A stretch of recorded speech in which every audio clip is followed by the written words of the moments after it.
Indiana's most popular attraction receives a major designation. The Indiana Dunes National Lakeshore has been named the state's first national park. Porter County destination, the 61st national park in the U.S. How that designation could impact tourism. Plus wineries and craft breweries across the state creating economic impact estimated at nearly $2 billion. Plus more tourists than ever are checking out the state's agritourism and culinary scene. And Carmel native Pete Dye, known as the most influential golf course architect of the last 5 decades. The goal of the Pete Dye Golf Trail is to gain a bigger share of the $70 billion U.S. golf travel industry to a one-of-a-kind collection of courses. And you'll find that only here in Indiana. Details on those stories and much more ahead on this edition of Inside Indiana Business. Stand by for top of show with music full.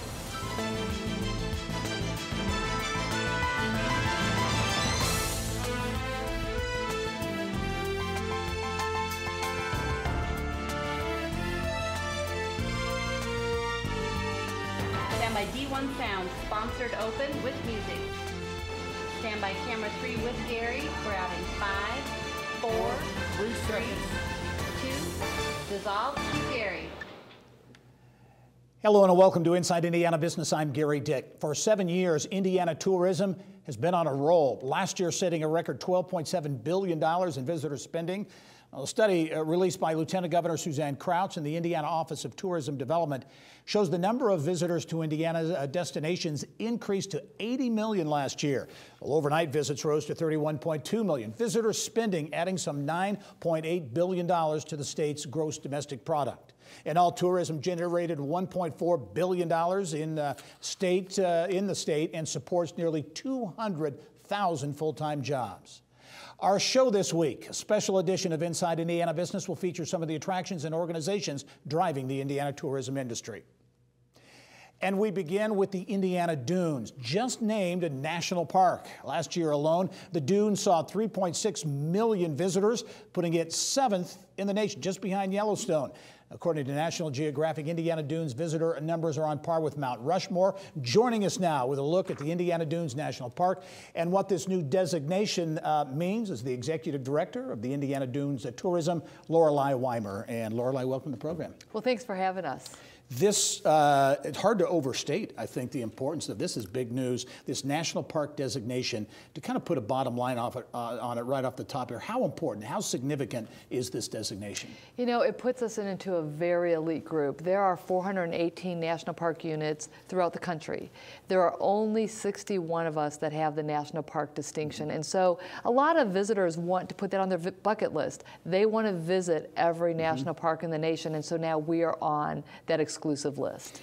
Can you talk, I mean, it's early in the game here, but in terms of impact, in terms of economic impact and visitors and those types of things, can you put any numbers on that now, or put kind of put a bow around that on what it might be? We have no idea, but what we do know is we do economic impact studies every 2 years. So our newest impact came out this past year, and it's $476 million of new cash that's coming into our destination annually from visitors. That at least gives us a baseline to look at as the years go on to see how that grows, and probably we're going to see that impacted greatly because of this new distinction. This tourism asset is truly remarkable in the northwest corner of the state. Already the state's biggest tourist attraction, right? And as we were talking off camera, just going in, just becoming a national park, you're already in the top 10 of national parks. And I think that's what surprises most people. We have 3.6 million visitors annually. When you look at all the national parks, we're right under Yellowstone, and so we're 7th in the nation just in recreational visits. As you look at some of the features, and there are so many there, but one that caught my eye, that surprised me, is the biodiversity at the Indiana Dunes, and what a unique place it really is. You know, we're also ranked one of the top places in the U.S. for biodiversity. Paul Labovitz, who's the superintendent of the National Park Service for us, he says, you know, we're crossroads of America, but we're also the crossroads of biodiversity in Northwest Indiana. And that is significant. The birthplace of ecology was born in the Indiana Dunes, which is significant. Yeah. How about in terms of the impact already? Because how much impact spreads out from the dunes already to businesses, vendors, the employees, all that type of thing? It's already significant. So how we look at it from a destination perspective is the dunes is the hook. It's what's bringing the visitors in. But our job at the Tourism Bureau is to get those visitors to shake off the sand south of the dunes, and that's what drives the real spending, is to get them into our communities, to stay at our hotels, go to our restaurants, shop. And then we belong to a 7-county Northern Indiana initiative where we want our fellow Northern Indianans, right, maybe stay in Porter County, but then go visit the Amish country or Notre Dame country. So there's a lot of synergy up there in the north. Let's talk about, too, an issue as we're talking about this national park designation. There's an erosion issue at one of the locations there that I know you're dealing with in a big way right now. Yes, Portage Lakefront Park is one of the newest beaches. It was established 10 years ago. What we're doing is Congressman Visklowski has a vision, which is the Marquette Plan, is to reclaim some of those industrial sites. This was one of the first ones in our area. Very popular beach. Unfortunately, though, it's an erosion issue that is going on. We've already lost one of our hiking paths and handicap viewing platforms. So it's significant, and so we're working with the state to try to secure funding to fix the problem. Yeah, only about 20 seconds, but I need to mention, you mentioned Pete Visklowski, congressman, who 20 years has been after this designation, right? So he deserves a lot of kudos for helping to make this happen. He is the man that made it happen. Yeah, all right. Lorelei Weimer is Executive Director of Indiana Dunes Tourism. A lot going on in Northwest Indiana. Look forward to following that story going forward. Great. Well, thank you for having us again. Well, next, something that is fun for residents and tourists alike is Visit Indiana Week. The director of the Indiana Office of Tourism Development will break down this annual celebration of all the fun things and interesting things to see and do in the Hoosier State.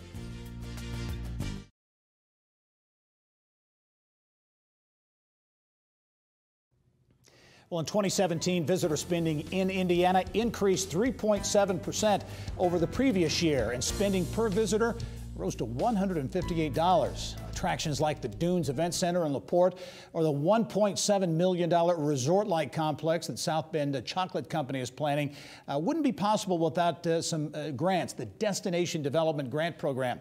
Indiana Office of Tourism Development Director Misty Weisensteiner is here now with more on those projects, Visit Indiana Week, and tourism in the state of Indiana. Misty, is always welcome to the program. Yeah, thanks for having me back. First of all, need to start. I mentioned off the top 2017, another record year for tourism in Indiana. Talk a little bit about that and really what you see as driving the tourism business, which is big business in Indiana. Tourism is great in Indiana right now, and I think we're doing, as a state, a great job of marketing our message and making people aware of really what we have in the state from the north to the south. And then our DMOs throughout the state as well are doing a great job partnering with us and sharing that message. Mentioned also in the introduction there, destination development grants. Now these programs, these grants are important for fueling some of these destinations and some of these attractions around the state of Indiana. A number of examples. I mentioned South Bend Chocolate Company in South Bend. They have big plans up there and are really developing quite an attraction. Huge plans. It will be an attraction in Indiana like none other. They really want to make it a year-round experience, a new chocolate factory in itself, bring on some dinosaurs into that as well. They want to add a winter component so they can really attract visitors year-round. Good. Over nearby, not far from there in LaPorte, there are also big plans there that will connect to a number of different festivities. Yeah, they have a really great sports facility, some hotels in downtown area that they're developing, so they want to do a path to connect all of that together, some additional signage as well. Don't want to keep everything up north, but big news earlier this year in the Dunes National Lakeshore being designated the state's first national park, one of only 61, I think, in the entire country. Don't know yet what it will be, but the impact on tourism has to be, the potential has to be big. Yeah, we're very excited about that. Can't wait to see what they roll out and what that looks like for that area. Visit Indiana Week. It's an annual event. Correct me, is it May 5 through 11? Yes. 5 through 11. You've got activities really focused around the state of Indiana. Talk a little bit about that week and really the focus. Sunday starts out with Free Park Sunday, so free admission to all of our Indiana state parks, which is a huge. We have state parks, of course, all over the state. Great opportunity for people to maybe experience something they haven't been before. We want to get people moving out and about, families experiencing things, our breweries, wineries, different trails that we have. It's jam-packed. So we have a lot of partners throughout the state that are participating. We're going to roll out a marketing message for that soon. So be on the lookout for that. Yeah. Also, as you look to 2019, important year, and that visibility thing is important. You're doing some listening sessions around the state to really get an idea of what's important in different areas. Yeah, tourism has really never made it around the state to do some regional listening sessions. So we want to get our partners in the room together, economic developers and elected officials as well, to see what we can do to help out those areas, and then from that develop a strategic plan that we can use moving forward. Misty Weisensteiner, the state's tourism chief. Thanks very much. We'll talk to you soon.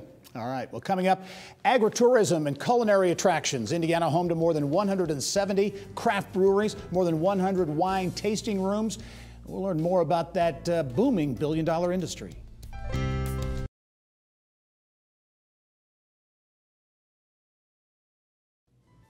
Well, all over Indiana, you'll find more than 200 wineries, craft breweries, and distilleries. Since 2006, there has been a 200% increase in wineries and tasting rooms, producing more than 2 million gallons of product. More than 170 craft breweries create an economic impact estimated at more than $1 billion. Joining me now with more are the Indiana Wine Council's Katie Barnett and the Executive Director of Brewers of Indiana Guild, Rob Caputo. Welcome to the program. Welcome. I think we see craft breweries and wineries popping up all over the state of Indiana. Katie, I'll start with you on the wine side. What's really driving this growth in wineries? Well, I think it's really neat that Indiana consumers, wine consumers, can really experience a craft beverage, right? So every bottle of wine really has an art inside of it, whether that's a red wine, a white wine, a dessert wine, and ice. Really even Traminette too, so Indiana state wine grape. So that's, I was going to say, Indiana has a state wine grape, right? Certainly, so it's our signature wine grape. So you'll be able to go to the vineyard and see that grape hanging and growing. And then you'll also be able to go into the tasting room and really taste that wine. So you'll kind of see it full circle. It's a really great, delicious white wine, very fruity. Good. Rob, we see Sun King and Three Floyds, the biggies, if you will, but there are a lot of other smaller and mid-sized breweries popping up all over the state. Yeah, there are, and I think, to echo the craft sentiment, I mean, I think that same thing applies to craft beer, but there's also this kind of sense of local where we're seeing a lot of the newer breweries pop up are smaller breweries, neighborhood breweries, small town breweries, and I think that's creating this kind of hyper-local sense of place for communities, which I think is important as we look at what the history of the brewing was in the country pre-Prohibition. I think we're getting back to that. I think you're seeing folks go to the source. They're dealing with folks that they know in their community who are producing a product that they can enjoy. So I think that's really kind of what's driving things across the board for craft beer. Yeah, certainly festivals are a big part of it, but I know I see and hear from communities all over the state interested in landing a craft brewery or a winery as part of maybe their downtown redevelopment or their resurgence effort in their particular community. Yeah, and we see that as well. We get, I personally get a handful of calls a year that are, hey, we're trying to develop or redevelop our downtown. We're looking for a keystone business. We really would like a craft brewery in there. But I do try to drive them towards the local community and try to get local business people that the community can root for, that are members of the community, that will actually get supported by the community as opposed to someone coming in, putting in a bunch of money and saying, hey, this is great what you've done, but I don't know you, right? Yeah, right, so, right. And, and then some of this comes back to product quality, so that's always going to be the key decider. Whether it's breweries or wineries, the ability to be a magnet for tourism, to actually have people stop and become a destination. Do you see that, Katie, happening? Oh, certainly. And I think, especially the wine industry, there's so much that happens, whether it be production in the vineyard to production, making that wine, and even afterwards. So what happens when that wine leaves your tasting room is that it's enjoying with family and friends at a different destination throughout the Midwest or throughout the world. We've also seen a big pull for events at wineries, whether that's weddings or outdoor concerts, family get-togethers. There's just so much to do with a great wine in front of you. Yeah, wineries, breweries, distilleries as well. Big economic impact in the state of Indiana. Katie Barnett, also Rob Caputo. Thank you both very much. Thank you. Thank you. Well, Indiana has more than 300 farms, 12,000 restaurants, and around 150 farmers markets that are participating in a statewide initiative. Chefs redefining farm to table with unique menus and combinations. Whether you have a sweet tooth or enjoy savory pork tenderloins, you can travel the state and find something to tempt really about everyone in your group. Joining me now to dig into the culinary side of tourism is Marketing and Media Director of the Indiana Foodways Alliance, Lindsay Skeen. Lindsay, welcome to the program. Thank you for having me. I think this Foodways Alliance idea, I remember when it launched a little over a decade ago, thinking at the time this was a pretty cool idea. And I think didn't it start just along I-69 in the beginning? Yes, it actually did. It was the I-69 Cultural Corridor Association, and they had a study done on all of the commonality of the different areas, and what they found was food. Yeah. And then from then, Indiana Foodways Alliance was born. Well, let's talk about the growth. Fast forward to today, and you've gone from one trail to how many? We have 20 different culinary trails spanning from the Hoosier Pie Trail, Tenderloin Lovers Trail, Just Cruisin' Trail. We have a Sodalicious Trail, which features handcrafted sodas throughout the state. Yeah. So our goal is to help those locally owned restaurants throughout the state and promote and market them. We'll talk about the impact, because we may not have numbers on what the true economic impact is. This is an opportunity for these restaurants and venues and communities to engage and maybe drive a little business tourism impact for their community. Absolutely. We have found that the change in culinary tourism, it has really evolved. And with that, we have found that people are planning their getaways around these smaller restaurants. They want to have that experience. And the dining experience is driving their decision on where to travel. So the food to table, the that buy local initiative, if you will, has really kind of played into that, I assume. It really has, and we have found that we have been able to make an impact on these local communities and areas throughout Indiana through our culinary trails. You mentioned we've seen Joseph DeQuee there in Northeast Indiana, which has become a destination. And very quickly, I know you mentioned the Pie Trail several years ago. That was ranked among the top 5 trails, food trails in the country. It really was. USA Today ranked us, and we actually beat out the Bourbon Trail at that point in time. Wow, so, that's good stuff. Yes, well, the Indiana Foodways Alliance doing some great things around the state of Indiana. Lindsay Skeen, thanks so much for joining us. We look forward to having you on again in the future. Thank you. All right. Well, coming up next, the big business of golf in Indiana. The Indiana Office of Tourism Development's Noelle Sidlick is here to explain the relaunch of the statewide Pete Dye Golf Trail. There she is in the Inside Indiana Business Social Media Lounge, presented by Star Commercial Banking, Indiana born for Indiana business.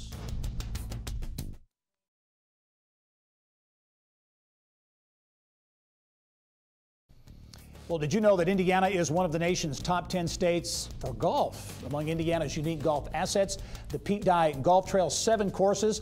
Dye considered in many circles to be the most influential golf course architect of the last 5 decades. The Director of Planning and Development for Sports Tourism and Outdoor Recreation for the Indiana Office of Tourism Development, Noelle Sidlick, is here now to explain the relaunch of the statewide Pete Dye Trail. And Noelle, welcome to the program. Thank you. I mentioned that top 10 for golf. I mean, a lot of people would be surprised at that. We're going to talk about the Dye Trail, which is a lot of great courses, but Indiana in general has a lot of great courses. Absolutely. We have places to play all over the state. You don't have to just be in Indianapolis. Obviously, there's good courses here in central Indiana, but areas around Fort Wayne, obviously down at French Lick. and Evansville, Newburgh. I mean, you could go statewide and find really high quality courses that host national and international tournaments that are really the top of the line, and are places you can go play. Yeah, and certainly Indiana, home to one of the great golf course architects, Pete Dye. His wife Alice as well was a great designer as well, who recently passed away. But the Pete Dye Golf Trail was initially launched in 2011, relaunched last year. Talk about that asset, those 7 courses, and the potential that you see there. Well, the state tourism office looked at ways that we could find assets in the state that we could improve upon, and this one was already there. It just didn't have a lot of activity behind it. The courses are still doing a great job. They were all doing an excellent job maintaining and promoting themselves, but it just helped to have somebody as a central point to kick that back off again, and that's what we did last year. We were able to dedicate some specific funding to promote golf as a whole, as well as to relaunch the trail, and that was done through a website redevelopment. We took on this year the Indiana Golf Guide and producing that internally, which we hadn't been doing. And so really just putting a focus on how we can take this asset that we have. People are very intrigued by Pete Dye courses. Some people love them, some people hate them. And the challenges that they bring, and ways that we could get that out there to let people know that they could just come to Indiana. It's that much closer. Yeah, great courses from the Brickyard. You know, Purdue has of course so many around the state. So many of them around the state. As you look at a $70 billion industry, the golf course travel business, Indiana positioned to take a bigger chunk of that, do you think? Absolutely. I mean, we already have visitors bureaus around the state that are actively promoting golf for travel, not only through group travel, like small and large groups coming in and actually just coming to golf, but when you're talking about the convention business that we have already existing in places like Indianapolis and Fort Wayne and Evansville, that we're then capitalizing on that to let people come here and play our awesome courses as well. Very good. Lots of golf courses. 7 courses on the Pete Dye Golf Trail, which you'll be hearing a lot about in the months ahead. Noelle Sidlick, thanks very much for joining us, and we'll talk to you soon. Thanks for having me. All right. Well, coming up, Indiana's place in history, from the State Museum to an underground railroad site in Fountain County. We see really what's attracting families to learn more about our state's Hoosier heritage. Plus, the popularity of festivals continues to grow in the state. The coordinator for the Indiana State Festivals Association, Doug Weishaupt, joins me to explain what's coming up on this year's festival calendar.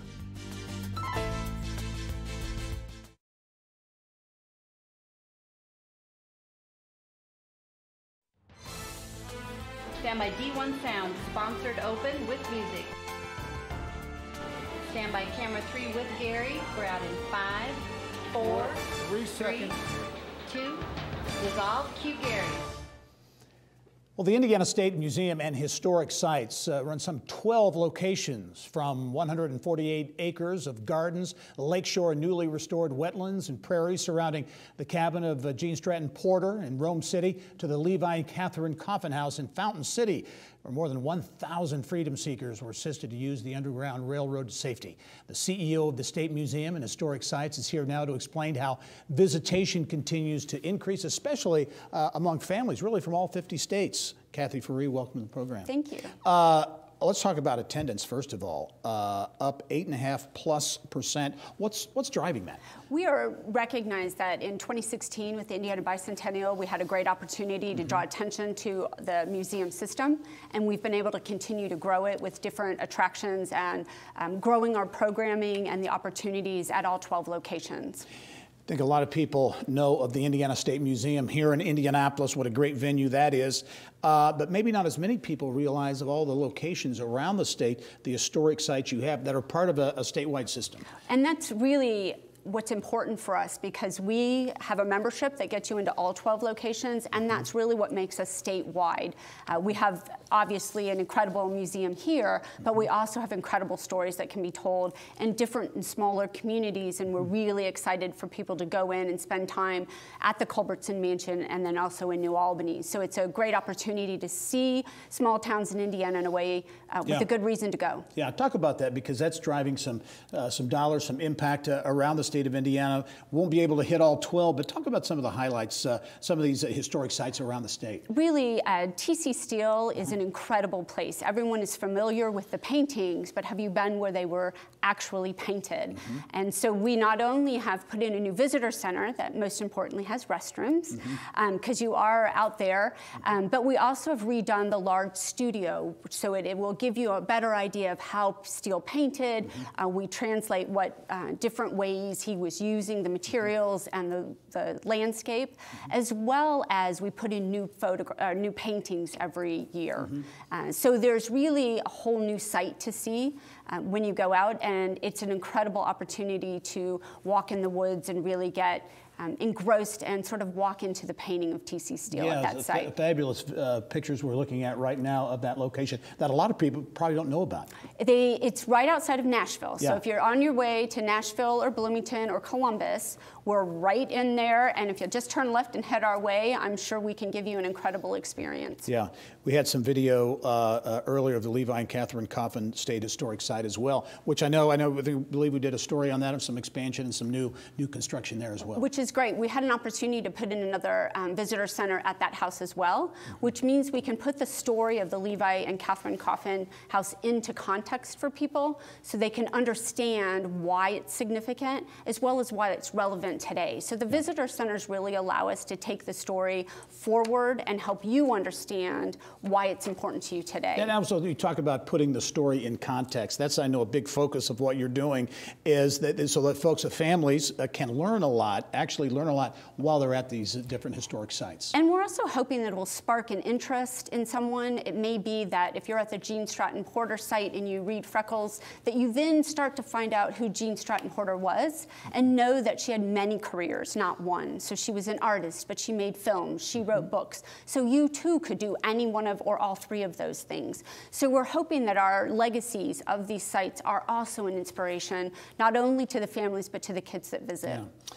In terms of driving visitors and driving business to these sites, I assume we hear a lot about staycations, and they seemingly become more and more prevalent, more popular each and every year. It would seem to me this network of sites would fit right into staycations. Absolutely, and you buy one membership and it allows you to get into all 12 locations. So that means that you're investing in not just an opportunity for one weekend, but many opportunities. So you're always looking for something to do when people come to town, or it may be that you've done that and your family's coming for the 10th time. So this time, let's go to the Gene Stratton Porter site, or let's go to TC Steel, or let's go to New Albany and see the Culbertson Mansion. So we really give you a chance to show off the whole state rather than only your hometown. We only have about 30 seconds, but the tourism business is a business. It's competitive. Absolutely. Obviously, what do you do? What's the big challenges in staying relevant, staying competitive in the marketplace? It's almost like any other business. What are people looking for? How are we relevant to their lives today? And what can we do to help enrich people's lives? Everyone is really engrossed in technology. As you know, it's in your pocket. What we're giving you are real experiences about real stories and real people. So it's a tangible thing that you can really see, smell, taste, hear, and have a chance to have dialogue with people, whether it's your own family or other visitors. Yeah, very good. Kathy Furey is the president and CEO of the Indiana State Museum and Historic Sites, a network of locations around the state. Kathy, thanks for joining us. Thank you so much. We appreciate it.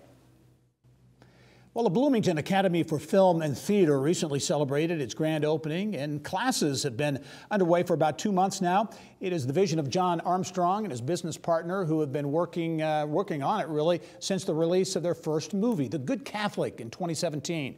They created the headquarters for their motion picture company, Pegasus Pictures, and the working studio, complete with a sound stage and what used to be an office for the American Red Cross. They offer classes for all experience levels in acting, dancing, and public speaking for both adults and children. Well, from festivals celebrating food or people to car shows, historic reenactments, music festivals, and county fairs, the sky is the limit when it comes to festivals around Indiana. In Indiana, there's always reason to celebrate. Each year, more than 640 festivals and events are held in all 92 counties. With more now on some of this year's biggest events and festivals and the impact, pleased to be joined by the coordinator for the Indiana State Festivals Association, Doug Weisheit. And Doug, welcome to the program. Thank you for having us today. Let's talk about that, because everyone has attended and been to festivals around Indiana, but not many people maybe would realize how many festivals there are around the state. Right. We have members in all 92 counties. We have over 640 fairs, festivals, and events that take place in Indiana in all 12 months of the year. Impact, economic impact, has to be huge. I mean, there are some festivals, events, some that are larger than others, but a lot of small events that can be big business for local communities. That's right. We have a lot of our members that have actually less than 5,000 people will come to their one-day fair, festival, or event in the state, Gary. But the reality is that some of those are getting upwards of $150 to $190 for every person that comes and spends. That's without lodging. I'm just talking about things on the festival grounds itself. Yeah. What do you see, as trends and where things are going when it comes to festivals? You're from Park County, and Park County certainly one of those counties that does a great job. The Covered Bridge Festival, everyone knows that. Absolutely. And other events throughout the course of the year. What's key to a community or a county really engaging and leveraging these types of events? Well, I think of the Covered Bridge Festival, 30 years ago, the Covered Bridge Festival was not even the top 10 festivals in Indiana. Today, it's clearly over 1 million, bigger than the State Fair, bigger than the 500 Festival. And basically, they did that by advertising all the time their festival dates. Yeah. What do you see as trends? We were talking off camera that for some of these festivals and events around the state, that the sale of alcohol, has really become a part of it. Absolutely. Alcohol, if we look 30 years ago, we only had 15 to 20% of all festivals in Indiana would serve liquor. Now we're over 50% sell beer, wine, or spirits. And the gaming, again, 30 years ago, we didn't have chances for raffles and things like that, let alone the Hoosier Lottery coming with their big wagons and selling tickets at many, many festival grounds. Yeah, as you look at the opportunity that local communities have, rural economic development, a big issue certainly around the state of Indiana. Can festivals play into that? I mean, as a way to drive that? Absolutely, because basically a fair or festival, when they have their event, Gary, most of the food and beverage and most of the drink sales outside the liquor is sold by not-for-profits locally, and the profits they generate from that weekend event is what many of them operate on for months out of the year.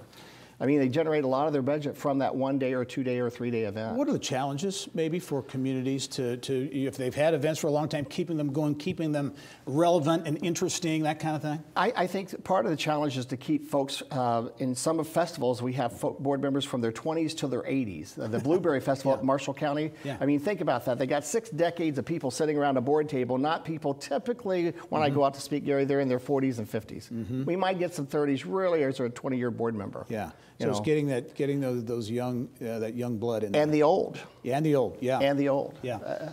As you look to the year ahead, already and obviously into 2019, but how does the festival season, how is it stacking up here in Indiana? It's been a good year. Again, we've had unique weather this spring, and that's helped things like the Eagle Viewing Weekend at Turkey Run State Park had their biggest ever January event.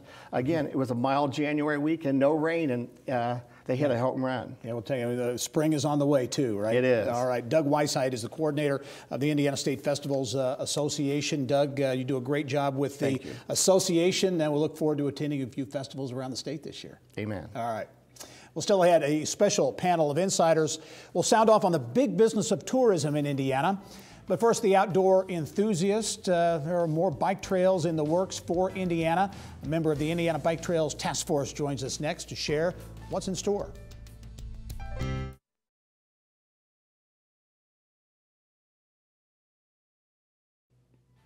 Well, Indiana has more than 1,500 miles of hard surface and off-road trails open for bicycles. Some communities have more miles than others, while some have none at all. The Indiana Bike Trails Task Force is looking at a statewide approach to create a larger, more comprehensive trail network.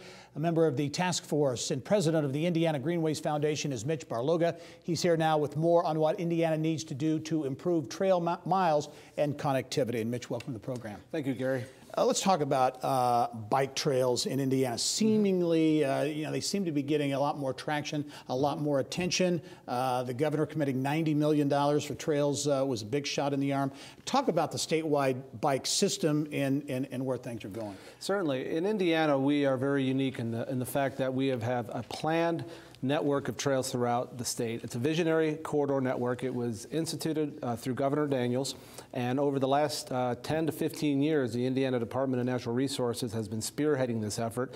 And today that is kind of cultivated into this next level trail funding. And that is being directed towards many of these visionary corridors connecting our state and also some local systems as well. And ultimately, the plan is, or the vision is, to essentially have the state entirely connected by trails? Yes, I believe the entire network itself comes in at about 500 miles, probably about 1,000 miles actually. 500 is still what we need to get accomplished to connect all the major population centers of the state, including destinations such as state parks.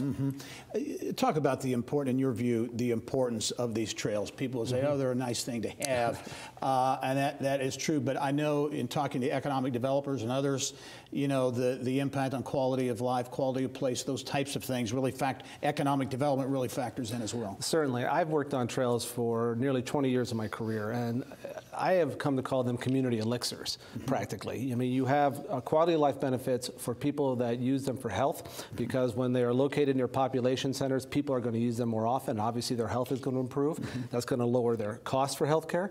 They're also going to save money on transportation costs because they don't have to use a car as much. And also, the economic bottom line of the community improves significantly. And as one example, homes that are located near trails rise in value. Interesting. As you talk about, you know, different pockets around the state of Indiana in terms of some communities that really are embracing this whole bike trail idea. Hammond is one, as we were talking off camera, that has really become aggressive in that area.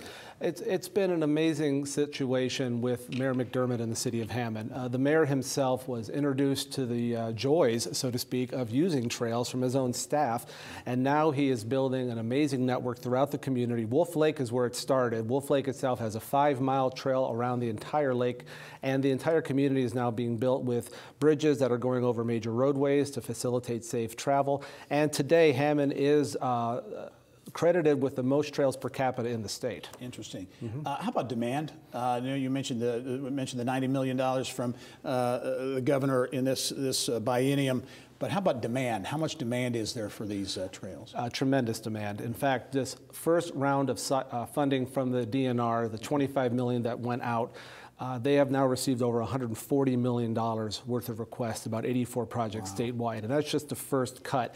And those were projects that were supposedly shovel-ready. These aren't the ones that have now gone forward for more research regarding property acquisition. That next round is coming up later this year. We're going to have more projects coming out with that cycle. As we wrap up, how would you rank, how would you rate Indiana as a bike trail, a trail state, if you will, compared to maybe some other locales? It really is one of the best states in the country for trail development, and it helps that a lot of our state, the geography is flat, the trails are easy to ride, but we have very passionate advocates on the ground, not only advocates in the private, but also in the public sector that believe in the benefits of these systems. All right, bike trails and tourism, economic development, and economic impact around the state as well. Mitch Barloga, thanks for joining us with Perspective. We'll talk to you soon. Thanks, Gary. All right. Well, coming up, a special panel of tourism insiders getting warmed up to sound off on some of the big and booming business of tourism in Indiana, what it means for potential new economic development opportunities. There they are in the Inside Indiana Business Social Media Lounge, presented by Star Commercial Banking, Indiana born for Indiana business.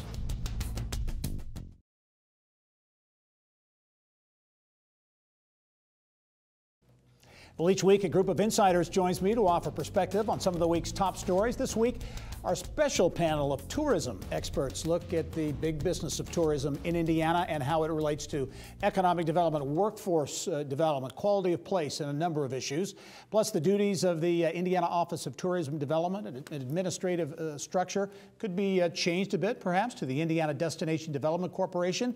Our insiders this week are Visit Indy's Vice President of Destination Development, Matt Carter. Also, the Executive Director of the Indiana Tourism Association, Carrie Lambert, and the CEO of Hamilton County Tourism, Brenda Myers. And welcome, one and all, to this special edition of the Insiders. And I think to kind of maybe tee things up with each of you, I'm interested in, Brenda, we'll start with you, on your take on the state of tourism in Indiana in 2019. I think it's never been better. I think we are in an exciting period in tourism in which place and workforce and marketing and communications and tourism are all merging. Yeah, I would agree. I think that where we are today is we're seeing unprecedented cooperation between regions and the opportunity to understand that the tourism product is a collective, it's a tapestry, it's a knit quilt of the state of Indiana of opportunities that are uniquely owned in each of the districts, but collectively one product. A lot of creative things going on around the state. Carrie, what are you seeing from a more global, kind of a statewide standpoint? Yeah, I think I would echo everything that they said. We have so many great opportunities in different parts of the state, and we're starting to see how we can marry those together and partner together to create a better product for our end visitor and even the end residents in Indiana to come and experience a broader scope of that. Do you sense that communities, regions are beginning to play better together, I guess, if you will? I know in the economic development world, over time, that's been a challenge, getting that regional concept. Some areas do it better than others. Do you sense it's getting better? I do. I think that we're recognizing that at the end of the day, a visitor doesn't stop at that county line and turn around, right? They want to just have a whole experience, and it doesn't matter to them if they are in Hamilton, Marion, Vanderburgh, or in South Bend and Mishawaka. And so how can we really look at who's next door to us and say, this makes sense? I have this piece of the puzzle, you have that piece. We can extend their stay and marry these two together. Yeah, the White River Vision Plan is probably the best example of that, don't you think, Carrie? Right, that is a good point. Yeah, I think that what we're finding is the ability to work together strengthens the state. But I think that if you go back and you understand that there are unique characteristics of the communities in the state. There are the large cities, there are certainly the suburban communities, there are the urban identities within those cities, and then there are the rural experiences. Those are all very valid and important parts of our community. And I think we're better understanding how that works together. And the White River Plan, the regional plan, has been this opportunity where you take something that is the state's resource and is owned collectively by how it flows through each community, and the ability to use something that everyone wants to steward and then bring that together is really affording us a chance to work together in unprecedented ways. What I think is interesting too, in terms of when you talk about tourism, it is an industry that really does connect with economic development, with workforce development, talent attraction, those types of things. Is that an increasing focus in the tourism world? Well, in fact, we have a contract with our economic development department to try to do workforce attraction because we are really good attractors. I mean, like you've said, we know how to aggregate things and pull them together, and we know how to get out there and talk to people.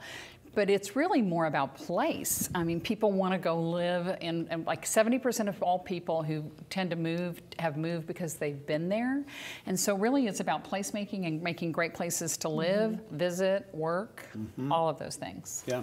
Yeah, I think from a workforce standpoint, there's a part that's misunderstood about tourism in terms of when you bring that economic transaction, we're an export business, that you have to come to us in order to consume it. So we are naturally bringing people into the community, and you can't export those jobs. And so the other part of the opportunity is when we talk about the need to attract talent, we also have part of our population that also needs to understand and begin to have the opportunities to move up the economic ladder themselves. And so we talk often about the ABC, a job, better job, career, that tourism affords in terms of if you've got the attitude, our players, our resources, our suppliers, our companies will work with you to create the skill sets and move you as fast as you possibly can. Oftentimes that gets framed in a different light, but what it is, it's an on-ramp for another part of our community that sometimes gets left behind in these economic highs. And Brenda, you had a statistic. What was it, 70%? 70%. And in fact, we just did a research study in 3 target areas for this project, and 50% have been to Hamilton County and Indianapolis. Yeah. And it was an extraordinary number. And that's 70% of people, people who visit, who decide to move someplace, decide to move there because they have visited they've been there. And Matt, as we were talking, the National FFA being in Indianapolis and that massive convention and all the young talent that comes in and is exposed to Indianapolis and central Indiana on a regular basis, that connects. Absolutely. To and I think tourism and economic development in the traditional senses are learning how to leverage that for a better outcome. For example, if you take a look at the fact that the leader of every agricultural company in the United States is coming to Indianapolis every year in doses of 70,000 people at a time, for us to only look at that as a monetary transaction of the convention stay and not connect that to Beckseed and the advancement and the innovation of our companies would be a miss on our part. And I think what we're finding is an unprecedented opportunity to leverage that better.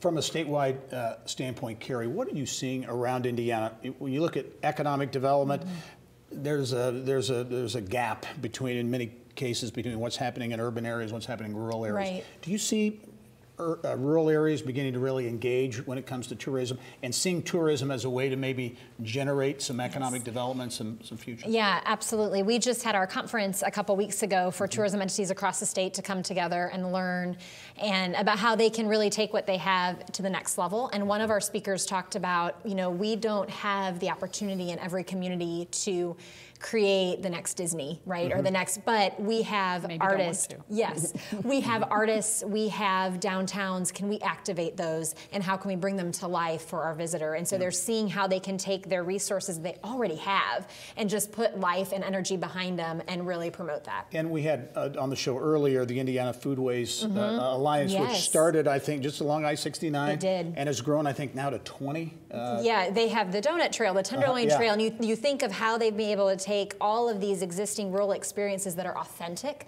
that really our visitor now, we know, wants some of these authentic experiences. They don't always want that curated. They want it to be able to come and experience it naturally. As you look at tourism in Indiana, and there's been some who have been critical of the state not funding tourism to the level that folks in your business maybe would like to see. Right. There's also a bill at the Indiana State House now that would change the structure of tourism, creating something similar to the Indiana Economic Development Corporation, kind of a public-private partnership to run tourism. I'm interested in your thoughts on that. I think Matt can speak more to this, but I just want to say this is the model that I exist under, and probably 50% of our destination managers exist under. It's that public-private relationship.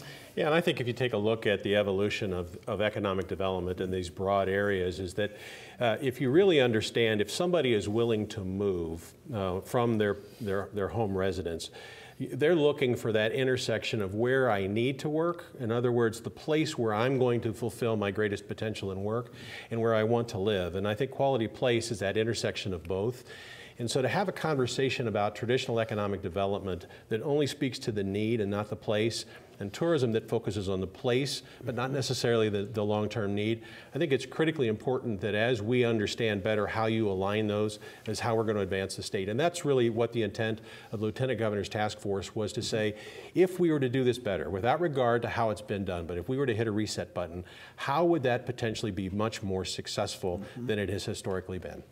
And I would like to add to that, Matt, I think what was really very thoughtful and insightful was that task force didn't just say this is what other states are doing. It said, no, it doesn't matter what other states are doing, what's going to be the best for Indiana to take us to the next level. And so they created what I think is going to be a real huge win for us. Yeah, how chances for this bill, the State House, seem to be moving along? I'm bullish on it. I think, you know, and it's not without precedent. I mean, we're following a model in terms of a quasi-public-private that economic development under the Daniels administration brought as an innovation in traditional economic development. And we are following the strength of that model, but also parallel lining with them to leverage for greater growth. Looking ahead, what's that next big thing? What's the trend as you look at what's going to be next for tourism? What's going to be important for tourism development in Indiana throughout the state? Well, Carrie mentioned authenticity, and I think the state has always held true to that authentic root, and I think that that's going to be a real leverage point for us in the future.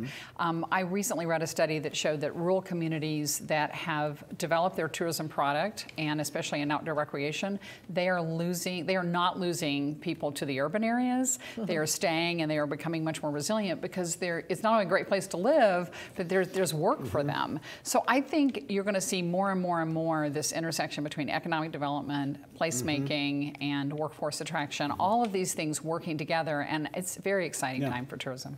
Yeah, I agree. I think that if you look traditionally in what a lot of people think of tourism, they think of their destination vacation that is going to Disney World or something else. And it's this either natural beauty or manufactured beauty. And I think that the unique opportunity that we have is to celebrate the authenticity of our communities, of our state, of our regions, and to lift that up. And you need to understand at the outset that tourism, as I mentioned earlier, is an export that has to be consumed locally.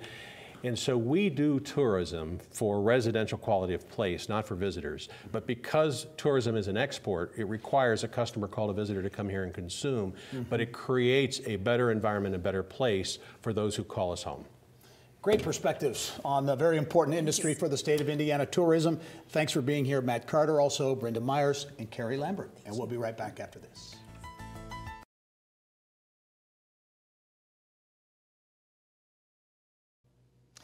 Coming up next week, hundreds will converge at Project Con to prepare for the Midwest tech boom.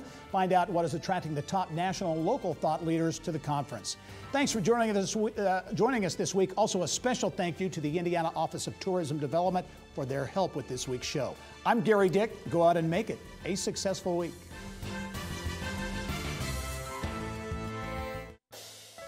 Inside Indiana Business with Gary Dick is a production of Grow Indiana Media Ventures with support from WFYI Productions.